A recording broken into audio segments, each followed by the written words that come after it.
Que l'on soit un chrétien ou athée, que l'on soit catholique ou d'une autre religion, que l'on aime le gigantisme ou pas, que l'on aime le gâchis financier ou pas, que l'on aime ou que l'on n'aime pas, Fatima ne peut laisser personne indifférent. Pour ma part, la démesure de cet ensemble me choque par le gigantisme et l'argent dépensé, je dirais gaspillé, sur une telle surface ressemblant plus à mes yeux à une forme de parc d'attractions du catholicisme.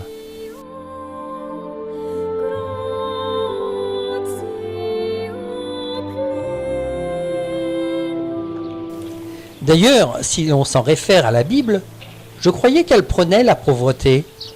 Selon Matthieu, Jésus lui dit « Si tu veux être parfait, va, vends ce que tu possèdes, donne-le aux pauvres, et tu auras un trésor dans le ciel, puis viens et suis-moi. » Après avoir entendu ces paroles, le jeune homme s'en alla tout triste, car il avait de grands biens. Jésus dit à ses disciples « Je vous le dis en vérité, un riche entrera difficilement dans le royaume des cieux. » Eh bien, il n'aurait jamais été à Fatima, ni à Lourdes, ni même au Vatican d'ailleurs. Ah, qu'elles sont loin ces bonnes paroles. Après ce coup de gueule, revenons à la version historique de Fatima.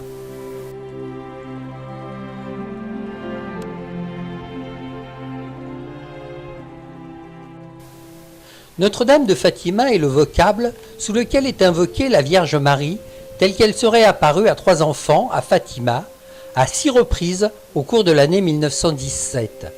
Ces apparitions, dont le message porte sur la prière et les fins dernières, ont d'abord été l'objet de méfiance, aussi bien de la part des autorités civiles que des autorités religieuses.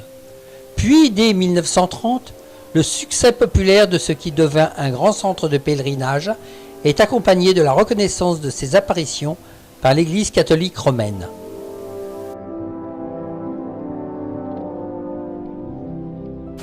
En 1928 est commencée la construction de l'église de Fatima, terminée en 1931. La basilique néoclassique mesure 70,50 m de long et 37 m de largeur.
Le 28 avril 1919 qu'est construite la première chapelle sur le site des apparitions par des pèlerins.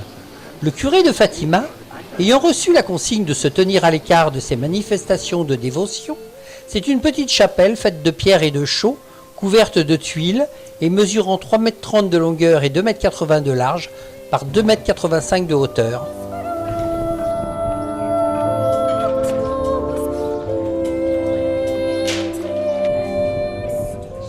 Rituel également, on achète de vrais cierges en cire et ensuite un énorme barbecue géant avec fumée garantie.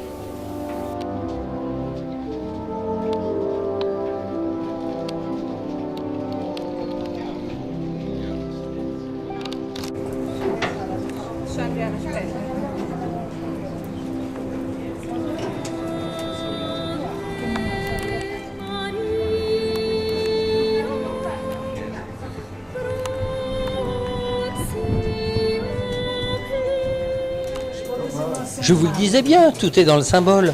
Vous mettez votre pièce de monnaie et hop, une LED s'allume pour un temps déterminé.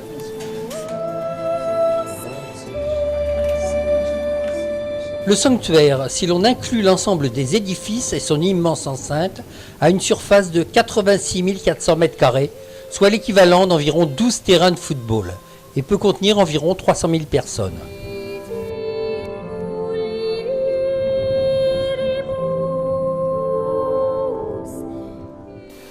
Ne vous méprenez pas, il s'agit des bénitiers pour les jours de messe en plein air.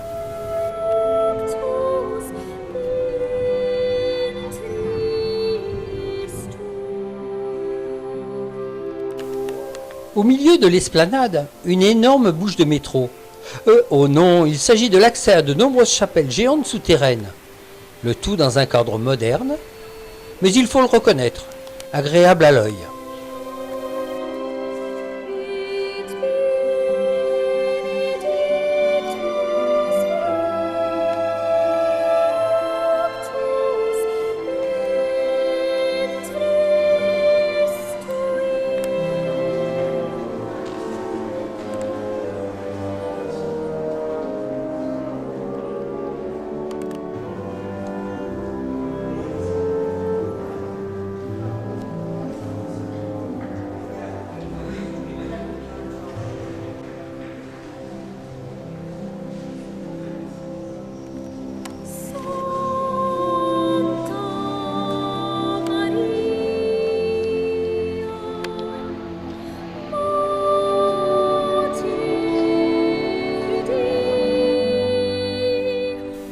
Il devait être sacrément grand au moment de la construction de ce bâtiment, au vu de la hauteur des portes. Et là, nous entrons dans une immense salle de spectacle où l'on s'attend à voir des décors descendre du ciel, des acteurs arriver. Eh bien non, là aussi c'est un lieu de culte. Il s'agit de la basilique de la Sainte Trinité, inaugurée le 12 octobre 2007, avec 8 633 sièges et une surface de 40 000 m².